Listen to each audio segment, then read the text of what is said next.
రాప్తాడు మాజీ ఎమ్మెల్యే తోపుదుర్తి ప్రకాష్ రెడ్డి సోదరుడు తోపుదుర్తి రాజారెడ్డిని పోలీసులు అరెస్ట్ చేశారు. గతేడాది జరిగిన మహేశ్వరరెడ్డి ఆత్మహత్య కేసులో తోపుదుర్తి ప్రమేయంపై పోలీసులకు ఫిర్యాదు అందింది. దీంతో తోపుదుర్తి బ్రదర్స్ పై కేసు నమోదు చేశారు. పూర్తి సమాచారం మా ప్రతినిధి సురేష్ అందిస్తారు. రాప్తాడు మాజీ ఎమ్మెల్యే తోపుదుర్తి ప్రకాష్ రెడ్డి సోదరుడు తోపుదుర్తి రాజశేఖర రెడ్డి అలియాస్ రాజారెడ్డిని కొద్దిసేపటి క్రితమే అనంతపురం రూరల్ పోలీసులు అరెస్ట్ చేశారు. తోపుదుర్తి గ్రామానికి చెందిన మహేశ్వర్ రెడ్డి గత సంవత్సరం జనవరి 25న తాటిచెల్ల సమీపంలో అనుమానాస్పద స్థితిలో మృతి చెందారు. అయితే అనుమానాస్పద మృతిపైనగా మహేశ్వర్ రెడ్డి తండ్రితో పాటు కుటుంబ సభ్యులు అనుమానాలు వ్యక్తం చేస్తున్నారు.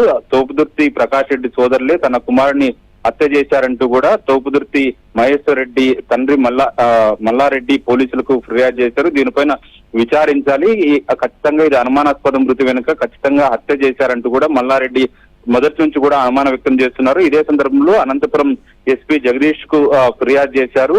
సంవత్సరం కాలంగా తాము హత్య కేసు పైన విచారించాలంటూ కూడా పోలీసులకు ఫిర్యాదు చేసినప్పటికీ పట్టించుకోవడం లేదు. తన కుమారుడిని తోపుదుర్తి ప్రకాష్ రెడ్డి సోదరులు చందు రాజశేఖర్ రెడ్డి ఫోన్లలో బెదిరించి హత్య చేశారంటూ కూడా పోలీసులకు ఫిర్యాదు చేశారు. దీనిపైన పోలీసులు కేసు నమోదు చేసుకుని దర్యాప్తు చేశారు. దర్యాప్తులో భాగంగా ఈ తోపుదుర్తి మహేశ్వర్ రెడ్డి బెదిరించడంతోనే అతను ఆత్మహత్య చేసుకున్నట్లు కూడా పోలీసులు ప్రాథమికంగా నిర్ధారణకు వచ్చారు. అందులో